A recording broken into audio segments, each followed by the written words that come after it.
माझी सगळ्यात लाडकी वहिनी होती ती संध्या. सगळ्यात लाडकी.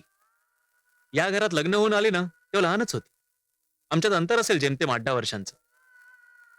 नात्यानं वहिनी, वागायला मोठी मैत्रीणच जशी. माया बहिणीची, समजूत एखाद्या आईची.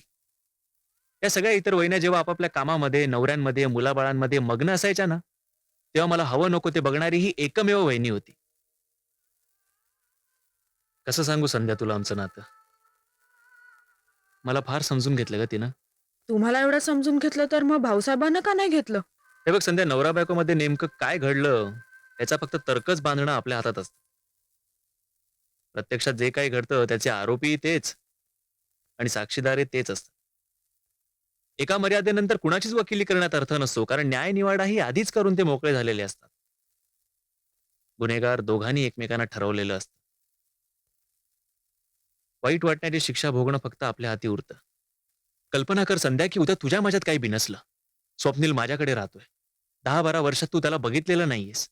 त्यानं अंधाधुंद होऊन तुला एखादं पत्र लिहिलं तर तर तू जिथे असशील तिथून धावत त्याला भेटायला नाही येणार. ठीक आहे, मग मी कळवतो सुद्धा वहिनीला नको येऊस म्हणून. नाही, ते तर आता अशक्यच आहे. पण मी काय म्हणते, तुम्ही एकदम घोषणाबाजी नका करू ना. म्हणजे तुम्ही युनियनचं काम कसं करता? आधी कामगारांना विश्वासात घेता, मग मॅनेजमेंटशी बोलणी करता. त्यातूनही काही निष्पन्न झालं नाही, तरच संप पुकारता, बरोबर?